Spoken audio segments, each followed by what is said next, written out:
This is Monkey World in Dorset, the largest ape and monkey rescue centre on the planet. Today on Monkey Life. Surprise in the chimp nursery as tough nut Sheamus starts a gentle play session. But can he keep his wild side under control? There's some growing up to be done as Orangutan Aris graduates from the nursery and meets bruiser Gordon. Good boy. No, careful. The thing is, if you can keep it calm, if you can just have some influence on that. Gordon, no. Then hopefully it will make the introduction go that bit more smoothly. No, I'm not doing the rough games, and neither's he. And keeper Mike brings the woolly monkey baby to meet his own kind for the very first time. There, is that your little son? He's a handsome boy like you, isn't he?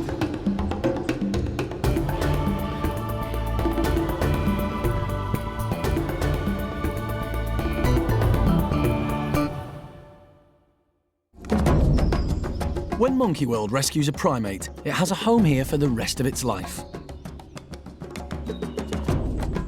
This means constantly ensuring each ape and monkey is living in the right group.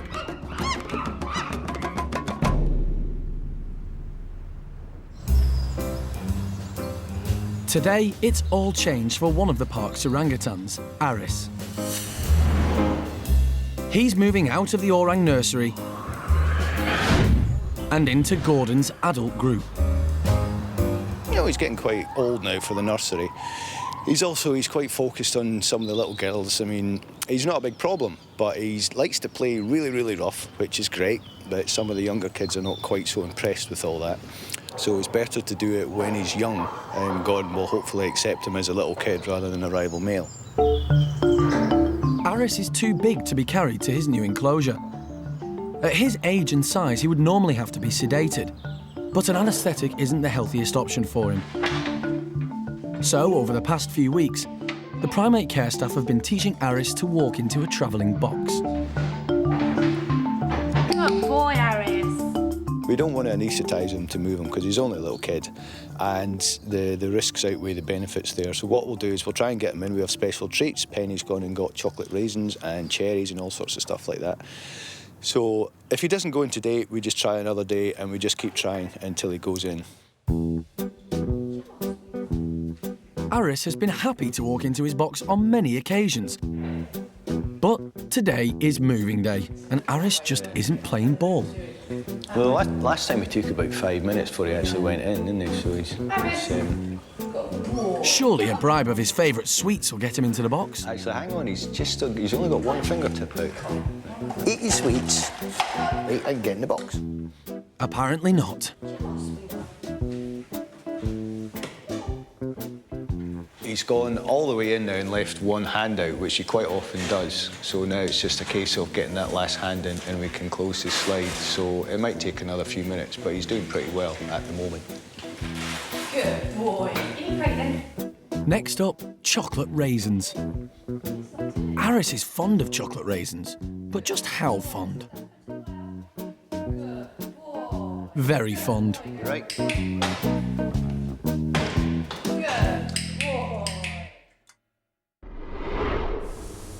Later, a big challenge awaits Aris as he comes face to face with a large male orang for the first time. Yes, good boy.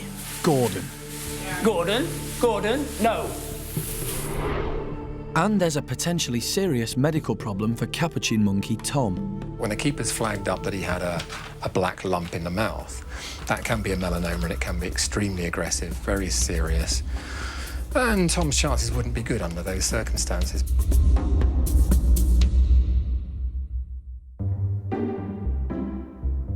On the other side of the park, keeper Mike is taking the hand-reared baby woolly monkey to see what other woolies look like for the very first time. No. Come here. Here's Lavar. Lavar. There. Is that your little son? He's a handsome boy like you, isn't he? When we do any hand rearing, it's really, really so important that the animal grows up thinking of itself as whatever it is. So what we do with them, provided the baby's healthy and the animals are healthy here, We'll bring them down straight away to the house as soon as possible so that they grow up knowing and hearing the woolly monkeys around them and get used to the noises. He's got to grow up thinking of himself as a woolly monkey. It is very easy when you're hand-rearing to totally humanise them. The baby is just 3 weeks old and is being hand-reared because he didn't feed from his mother. Mike and the park's director, Alison, take it in turns to look after him. This is a challenging job, as only 2 woolly monkeys in the world have survived being hand-reared. That's 1 mil. Good boy. Here you go. Here you go. And this baby's brother, Julio, is one of them. While he was being hand-reared, he would be regularly brought down to visit the woolly monkey house. Are you hiding? Good boy. After 7 months, he joined his family full-time. This is also the plan for this little one. Julio went in so well into this group. I mean, it really was unbelievable. Hello, little man. What are you doing, eh? You've got yoghurt all over your tummy. You're a messy boy, aren't you? We started off introducing Julio first to Susie, and Susie's a really kind lady. She's fabulous, you know, she wouldn't hurt a fly. And then we just gradually introduced the rest of the group one by one.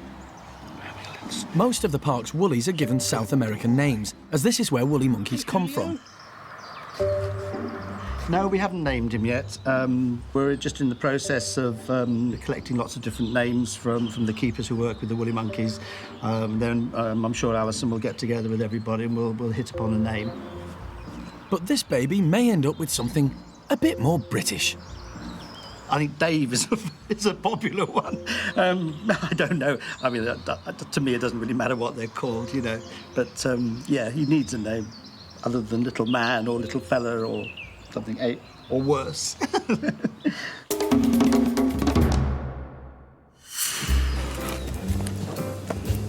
Back with Orangutan Aris, his big day continues.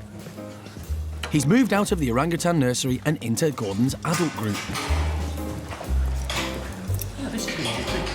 Oh, no, we'll push back. There we go. He's settling well into his new home, so the team have decided he's ready to face his biggest challenge of the day. He's going to meet 10-year-old Gordon.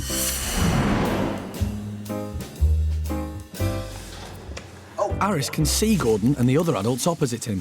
The noises he's making are different to his usual squeaks. Easy, small boy.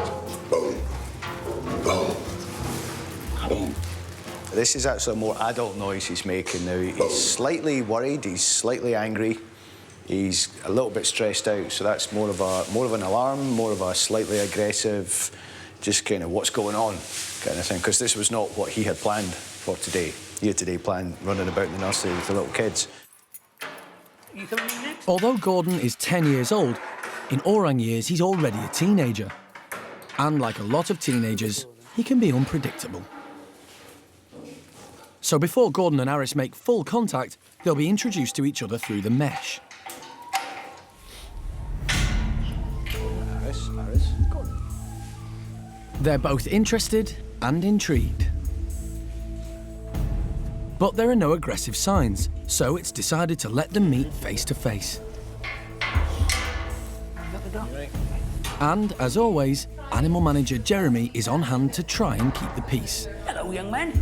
Are we ready? Yeah, I'm ready. Are you ready? Yeah. Hello, Gordon. What are you doing in there? Come on. Come on. Who's that? Who's that? You be good boy. Hello? What are you doing? You're okay. Well, no, I'm not playing rough. I'm not playing rough games. It's not gonna happen. Okay? No rough games. We're gonna be nice to Aris, okay? Gordon is used to young males as he lives with 2-year-old Kai. Gordon and Kai get along really well and often play, so hopefully Gordon will welcome Aris into his group. You have to take... Oh, good boy. That's... No. Careful. Careful. That's good. We're good. That's good. Check him out. Aris, on the other hand, has no experience with adult males. But as he's an outgoing orang and Jeremy is close by, he should be just fine. No, I'm not doing the rough games, and neither's he. We don't do rough games. At the moment, I'm just trying to keep Gordon calm. The thing is, if you can keep it calm, if you can just have some influence on that, Gordon, no. Then hopefully it will make the introduction go that bit more smoothly. My control over Gordon is pretty limited. He wants to wrestle me, and I'm not going to play. And if I carry on like that, then you've got about that much control over the situation, which is better than nothing. It's also a distraction from him focusing. If he's focusing too rough on Aris, that's obviously a bad thing. Yes, good boy. The way to most animals' hearts is through their stomach. Aris, you're a good boy. See, Aris wants one, and Gordon wants one. That's okay. And it's also the way to Jeremy's. We just have a little grape fest. One for you. One for you. One for me. Should have done this with pork scratchings, because they're much nicer. It's a good sign that Gordon's happy to have Aris this close when food is around. But Jeremy's not ready to leave them alone together just yet. Come on. It's time to separate them. No. If I go through But Gordon has other ideas. Well, it's not going to just go through the grape? I don't think so. It's much more fun to beat me up. You come through for the grapes. Aris is confident and his first meeting has gone well. But he needs a rest now. Because later on, Aris meets one of the new ladies in his life, Xiaolan. And the primate care staff have to keep a close eye on Capuchin, Tom. This is a lot of fat. Yeah, he's really fat. It isn't funny, amusing, cute, or anything. It's a problem.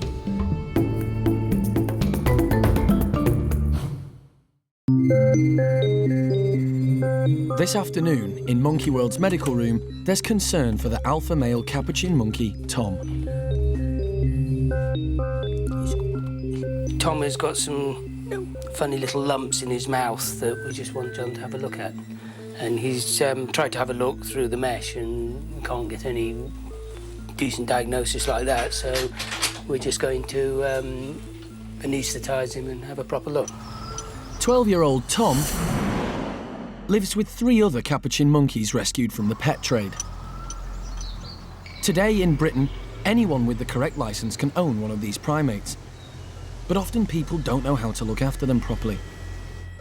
The Capuchins now at the park were all found in solitary confinement and had been fed the wrong foods. Tom in particular was hugely overweight. He's since been on a diet, but his weight loss has been slow. I'm going in. Come on, Tom. Jeremy has a good relationship with Tom, so he wants to get him out of the box by hand rather than injecting him. Come on, Tom. Tom's not happy about it, but it's healthier for him. Although he will still need anaesthetic gas for John to be able to examine him. But gas is not as risky as an injection. If you can use gas, it induces them very quickly. In other words, they go to sleep very quickly. Conversely, they wake up very quickly. It doesn't rely on any drug having to be metabolised or broken down in the body. We don't have to use other drugs to reverse them. This animal's overweight. He's relatively old, so there is a possibility that his liver and his kidneys won't be functioning at 100%. Now, you need those 2 organs functioning well to metabolise or eliminate injectable anaesthetic drugs. So in his case, if we can mask him down, we're reducing the risks for him. We'll get a quicker recovery for him, but he is overweight, and that can be a risk factor for some injectables. Now Tom is fully sedated, John and Monkey World's vet Femke can check on the mysterious lumps in his mouth. Are you talking about these little black tips to the comb under the tongue? Yep, that's what she was talking about, and there was some on the top of there. She was concerned there was some lumps down there as well. Well, they're normal. That's all normal. When the keeper's flagged up that he had a black lump in the mouth, that can be a melanoma and it can be extremely aggressive, very serious. And Tom's chances wouldn't be good under those circumstances. As it happens, we've had a good look under the tongue and it's just normal pigmentation that they've seen. And presumably they've seen it for the first time a few weeks ago, hadn't an opportunity to see it before. That worried them, so we've checked him out. But there's not a suggestion of it in the mouth. He has a normal mouth, so no, that's good. And in the meantime, we got a blood sample from him, so we can check his kidneys and liver function and general health as well. So we'll take the opportunity to do that. Well, yeah, but 3. It's good news for Tom, but he does have a more serious ongoing problem. This is a lot of fat on him. Yeah, he's really fat. But the problem is he's the dominant male, so he grabs everyone's food. And if you separate them for a long time, that's also not very nice for the group. Okay, I'll just put him onto pure oxygen now, and then we can put him into his box. Absolutely. Could the box come here, please? Right. There you go, my man. There's a great big tie around his neck, which is a problem. You know, you get an animal this weight, you've got a problem. It isn't funny, amusing, cute, or anything. It's a problem. The primate care staff will have to carefully consider Tom's diet and feeding habits. Have a look at what you're feeding. Are you feeding lots of nuts, for example? No, I mean, because they're all as a group, they've all kind of been put on Tom's diet, but quantity-wise, because TJ and Gizmo were quite thin, we were actually having to give them extras all the time. Yeah, that's so a bit difficult. You turn your back for 5 minutes, and Tom's grabbed their banana, but we're now separating them at night time, so we've just figuring out how we can really try and minimise Tom's ability to gain food for himself. You do need to. Later, will Orangutan Aris be able to charm the new lady in his life?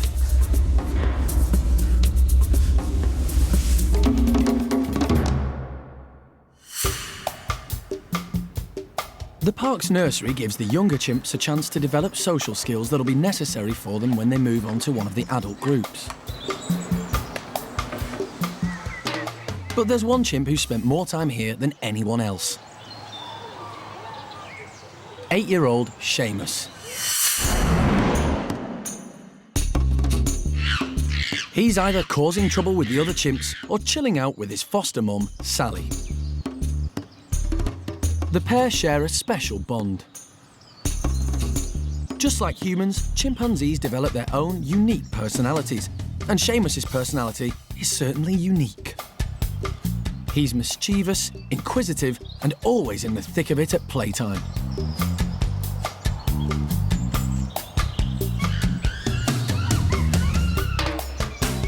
Brian is the new boy in this group. To begin with, he was nervous of boisterous Seamus.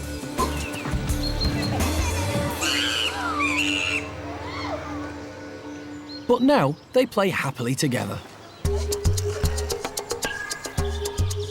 Although chimps are clever, some are cleverer than others, and most are cleverer than Sheamus. He's much bigger than the others in the group and is well known for being rowdy and rough.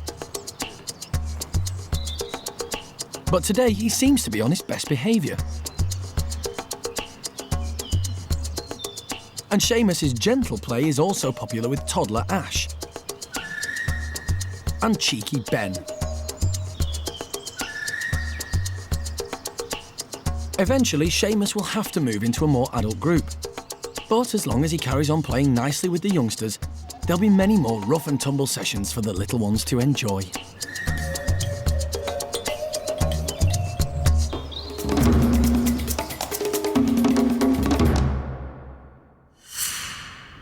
Right, she's good people, she is. And there's that little... Back with Aris, it's time for his next meeting. It's with female Xiaolan. She's a placid orangutan, so hopefully they'll hit it off. And Aris is definitely intrigued at the new face staring back at him. Go open the door. You ready? All right, darling. Having finished her banana, she's ready to say hello. Who we got here? Is that good? It's a girl for you. Hey, little man. Check that little boy out. Xiaolan adopts a non-threatening pose. This helps Aris to relax and encourages play. But Aris is a bit too wary to join in. Xiaolan reacts perfectly to Aris's nervousness by backing off and turning her attention to Jeremy.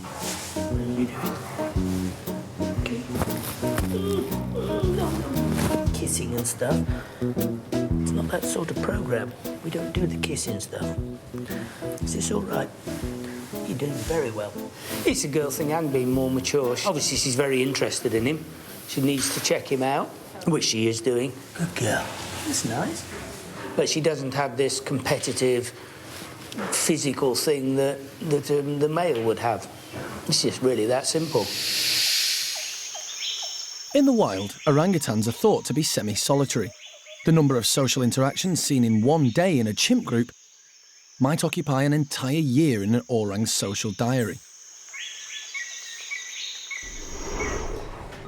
But in captivity, they clearly enjoy companionship. I should give him a thumb for that.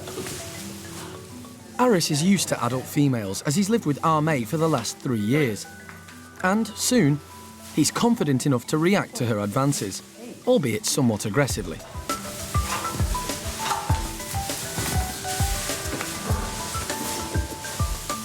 But Xiaolan doesn't take offence. She'll just keep on trying until he's relaxed enough to join in properly. Boy, no, be nice to him. Be nice to that boy. Good girl. Good girl. Be nice. Xiaolan is doing all the right things to try and make Aris feel relaxed. If the meeting stays this positive, the pair will be left to bond with each other overnight.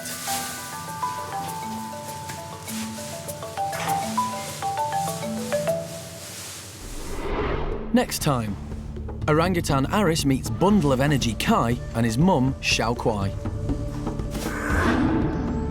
Chimp Susie takes her new baby outside for the first time. And things take a turn for the worse in the chimp nursery as naughty Sheamus gets out of control.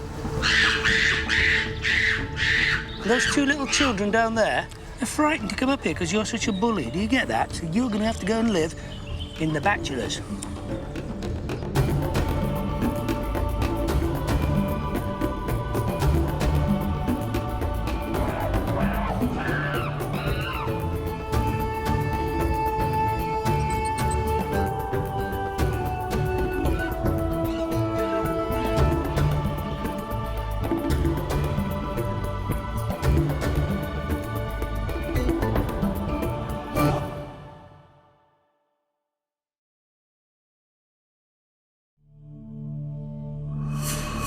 This is Monkey World in Dorset, the largest ape and monkey rescue centre on the planet. Today on Monkey Life, naughty Sheamus is out of control. He's horrible. He's a mindless moron. Chimp Susie takes her new baby outside for the first time. And there are problems with the travel arrangements for the park's biggest ever rescue mission. It's got to be coordinated down to the last minute, and if we don't get this right, the risk increases hour on hour that those animals are actually in those cages.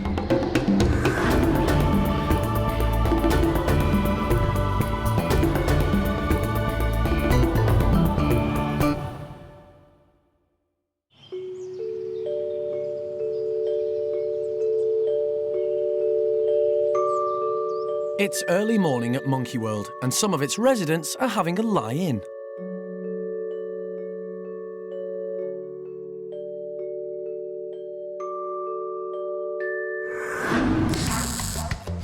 Meanwhile, the park's staff are busy preparing for their biggest primate rescue mission. Monkey World has agreed to rehome almost 100 Capuchin monkeys being retired from a research laboratory in Chile, South America. This is a huge task, so the plan is for the primates to be collected in stages. 36 Capuchins will make up the first shipment to Monkey World. Keep in mind that this isn't like they all have to cram in there and then that's it. We've got the holding areas up top here. The team has spent weeks organising the new, tailor-made house and enclosure builds. Even the transport boxes have Monkey World's personal touch. We like to take it a little bit further and try and design for comfort because a lot of the time we're transporting animals on very long journeys. So what we sat down and did is take the basic design then.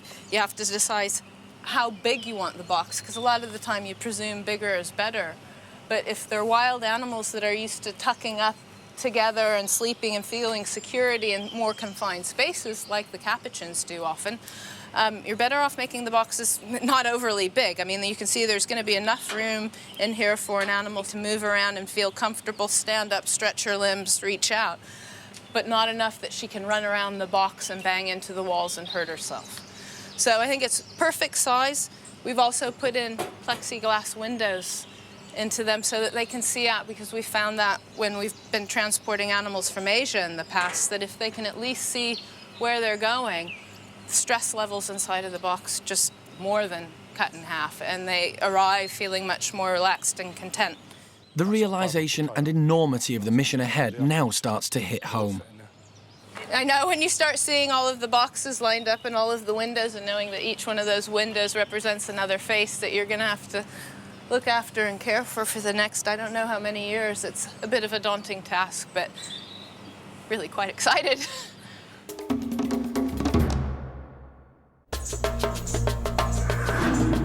Over in Paddy's chimp group, it's a big day for Susie and her new 7-week-old baby.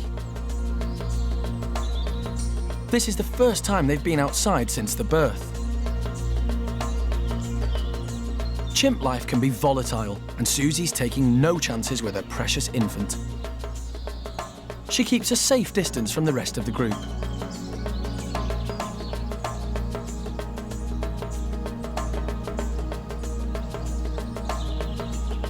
Just like with humans, it's the mother's role to provide the majority of parental care. Newborn chimpanzees are helpless, and for the first 2 months of their life, they're unable to support their own weight. This baby depends on mum for everything.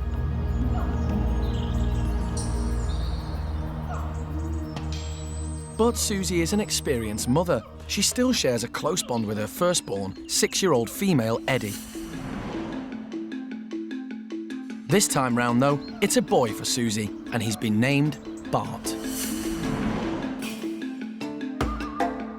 But now Eddie's going to have to learn to share her mum, just as she would if they were living in the wild.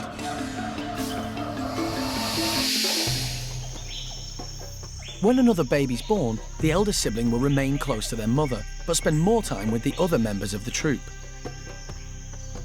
This allows mum to provide protection and nourishment to the newborn.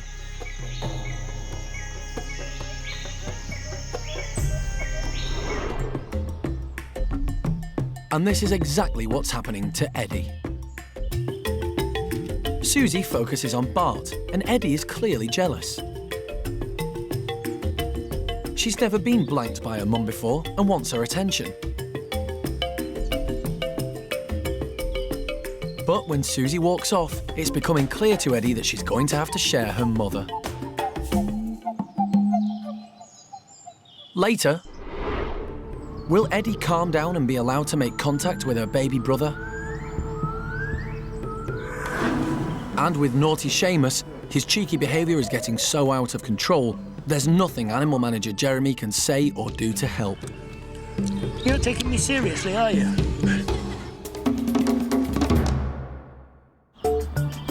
With over 160 animals to look after, the primate care staff are kept very busy. For Colin and animal manager Jeremy, their first job of the day is to check on Orangutan Aris. Yesterday, he moved from the Orang nursery into Gordon's adult group. His first meeting with Gordon went well, but as Gordon can be unpredictable, Jeremy wasn't keen to leave them alone. Instead, the 4-year-old was teamed with female Xiaolan. They were left together overnight, and the team are keen to see if Aris and Xiaolan are still getting along. Xiaolan is still doing all the right things. She's initiating play, she's been really friendly. He's joining in now, and he's actually starting games himself. So, all in all, it's going really well so far. This is good news, so Jeremy's keen to do another introduction. Aris is going to meet Xiao Kuai and her young son, Kai. Got nothing. Jeremy has a unique relationship with the orangs, so he's able to go into the meetings. The thing is, I can have an influence over Xiao Kuai and Xiaolan and Kai, and I can diffuse negative behaviour. And she doesn't know that she's stronger than me because I can do the dominant male bit. Sort of. And it's a good thing that Xiao Kuai does think he's the dominant male, Being around 7 times stronger than Jeremy means she could hurt him very easily. You gonna let me dominate you? Yep, go for it.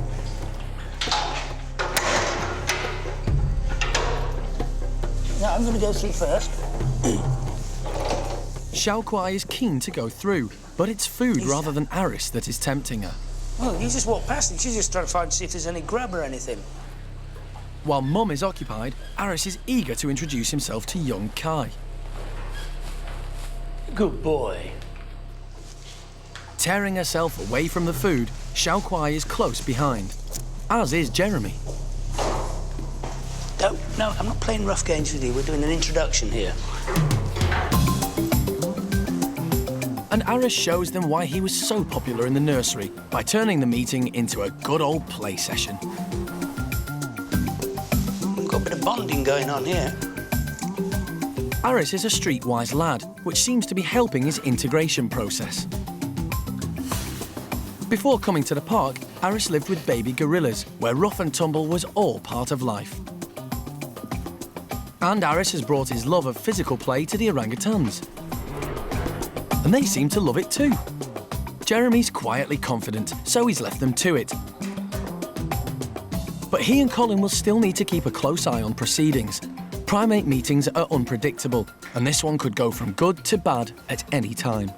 The only problem is if Aris gets a wee bit too excited and bites Kai too hard and Kai screams, then Xiao Kuai's going to get involved and... Yeah. But the thing is, Aris knows how to play with little ones. It isn't like we just dropped him in at the deep end.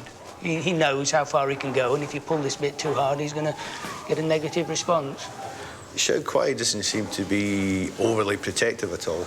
The thing is, they're all eating food and they're not fighting over it as well. That's right. There's no... any issues are positive ones, and as long as they don't escalate and become, too excited and too much of a problem, then there isn't a problem.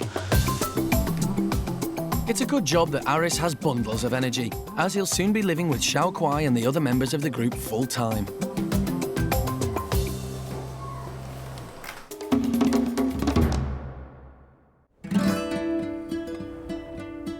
There's no doubt about it, chimpanzee babies are adorable. But they soon grow up. And some of them grow up into chimps like Sheamus. Sheamus was once the little thug of the nursery group, but the problem is, Sheamus isn't little anymore. He's 8 years old now, and with no adult males in the group to discipline him, he's becoming uncontrollable. Seamus can be a bit of a bully when he gets overexcited. It is normal for male chimps to play roughly, and Seamus thinks this is a great game, but his size and strength are intimidating to young Ash. Ash is clearly petrified, but this doesn't stop Seamus. He doesn't intend to hurt the young female, but the bigger he gets, the more harmful his behaviour will become. This lovable hooligan is getting out of control, and his play fights are too full-on for the babies. Sally has looked after Seamus for 6 years. They have a close bond, and she's only recently started to discipline the tearaway. The more naughty Seamus gets, the more Sally gets involved, and her patience is starting to wear thin.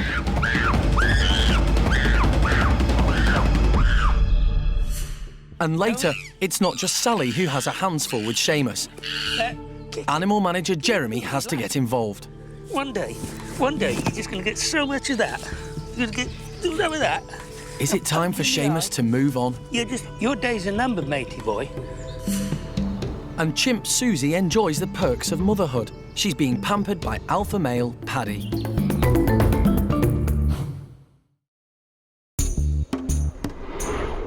At Monkey World in the chimp nursery, Seamus is still being naughty.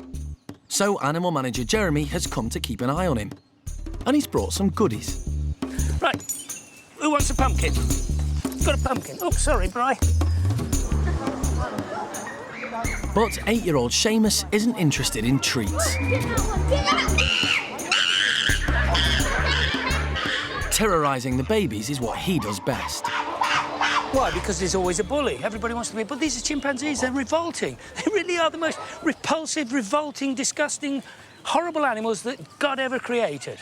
Your days are numbered, matey boy, because you're such a prat. Those two little children down there, see those two little children down there, they're frightened. They're frightened to come up here because you're such a bully. Do you get that? So you're going to have to go and live in the Bachelors. Yeah, go and live there with Charlie and Butch and all the rest. Thank you very much. You're not taking me seriously, are you? Hey, excuse me. There's a troll lives up my nose and he'll have you. He will. The Bachelor boys are a rowdy bunch, so Sheamus should fit in perfectly. And although they can be volatile, they are actually one of the most settled groups in the park. Sheamus is younger and smaller than the rest of the boys, so hopefully they'll look out for him rather than see him as competition. The nursery is all over for Seamus because he's just too big. So hopefully next week we're going to put him in a box and take him miles and miles and miles away. Don't. No. See, what do I say here? No. Seamus, don't. That just illustrates exactly what I'm saying. You know, Lulu's well hard. I wouldn't mess with Lulu, but there'd come a point when he's going to be bigger and he's going to turn around and say to Lulu, no, thank you. And that isn't far off. And obviously, when that happens, then he is totally undisciplined and it's all over. If you notice then, Sally doesn't want to know. She'll really doesn't want to know about disciplining. See, and I'm getting involved in this now, so I'm going to get out because these chaps want me to look after them. And I don't want to fight with him either. He's horrible. He's a mindless moron. That's why he's going to the Bachelors. Because there's 14 of them down there and he can be another one. God, I'll give you a good Jeremy hand-reared Sheamus from just a few weeks old, so they share a close bond. They also enjoy playtime, chimp style. No Zebedee stuff. I'm not doing Zebedee. Come here. He's too big. He's just too big and smelly. He's a moron. Oh, God, I will. One day, you're just going to get so much of that. He ought to be on the terraces at some football match and then he'd be well away, wouldn't he, Sal? You're just horrible. We don't like you. We don't want you. You're a reject. Smack his bum. You're a good space. He likes that. He's a moron. It's all over. Exit right. Come on, then. Come on, get up. Up you get. All right. You're not coming home with me. Coming up, could major transport problems with the Capuchins affect their imminent rescue? So I don't want, under any circumstances, us to have breakdowns in the sort of lines of communication, because this is going to start to cause us huge problems.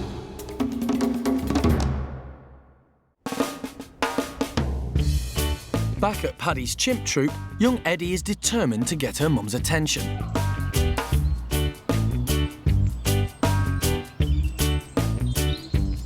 And Susie is finally giving her some quality time. Like humans, chimpanzees experience a long childhood and aren't considered adults until around 15 years of age. So the bond between Susie and Eddie is still strong. Now that Eddie's had some valuable mother and daughter time, she's off for some fun with her great friend, Buster. Young chimps like Eddie might crave affection, but older ones like Buster enjoy it too. Babies are cherished in chimp society, and for the mothers it brings a rise in their status. Being pampered by the alpha male is about as good as it gets for a female in the group. Paddy is happy to groom Susie, but he knows she isn't keen on him getting too close to his son just yet. For Eddie and her partner in crime, Buster, grooming is far too boring. Chimpanzee play is important as it helps them relax and have fun, which is what chimp life is all about. And while Eddie is occupied, Mum Susie can enjoy her popularity. At least until Eddie decides to muscle her way in again. With a high-ranking mum and alpha male as dad, Eddie can pretty much do whatever she likes. Susie isn't amused by her daughter's pushy behaviour.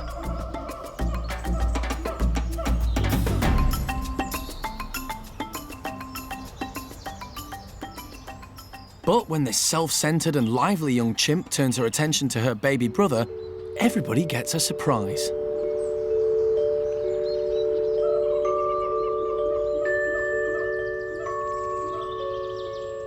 Under the watchful eye of perfect mum Susie, Eddie makes her first contact with Bart and proves just how gentle she can be.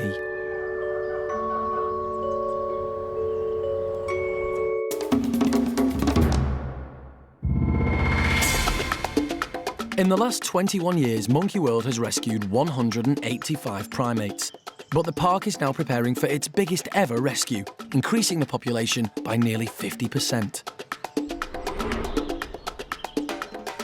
Almost 100 Capuchin monkeys are being retired from a research laboratory in Chile, South America. The primates will be collected in stages, with 36 monkeys leaving first. It's a massive challenge, and everyone at the park has become involved in the design of their new homes. So all the primate care staff who work with the Capuchins, we've all got together, got ideas, and decided to actually make a model, to scale model, so that, you know, everyone's got an input into what they think should go into the enclosure.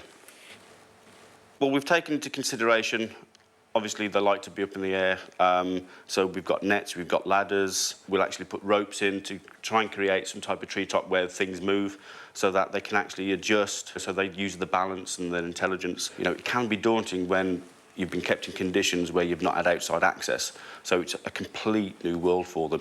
And this is what Monkey World's all about, is rehabilitating primates as near as possible natural environment as we can. So yeah, you know, it's now complete. All we need to do now is hand it over to Alison, make sure she's happy with it. George then gets it, and hey presto, hopefully the enclosure gets built. But in the office, there could be major transport problems for the Capuchins. That's kind of the golden number, really. More than 48 hours is starting to get into dangerous territory for us. So I don't want, under any circumstances, us to have breakdowns in the sort of lines of communication, because this is going to start to cause us huge problems. It's a nightmare because, A, we're moving animals, which people regard as livestock. That comes with a whole series of diplomatic and bureaucratic hurdles and obstacles you have to overcome.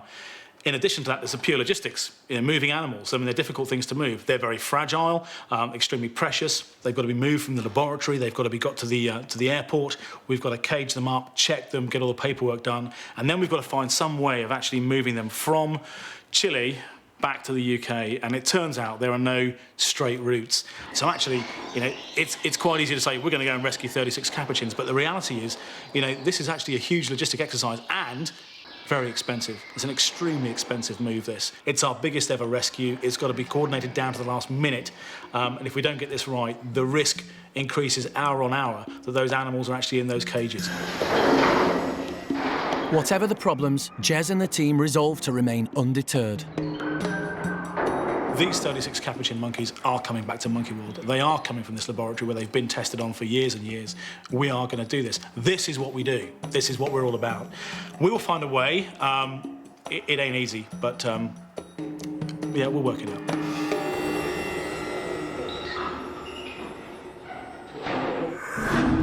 Next time, the rescue mission gets even tougher. We've been told that we can come over, pick up as many monkeys as we can take, and then that's going to be it. There is no future for the remaining ones that we leave behind. It's a tough decision. Do we take the 88, or do you play it safe, take your 36, and leave the difficult decisions to other people in Chile? Wildlife vet John Lewis does his final check on Chimp Jimmy's leg wound. It never fails to amaze me how animals heal, and this is one of the best examples I've seen in years. And baby chimp Rodders has a broken tooth, but he doesn't seem to be in any pain. They don't bat an eyelid. They just don't bat an eyelid. Trust me, I'm an uncle.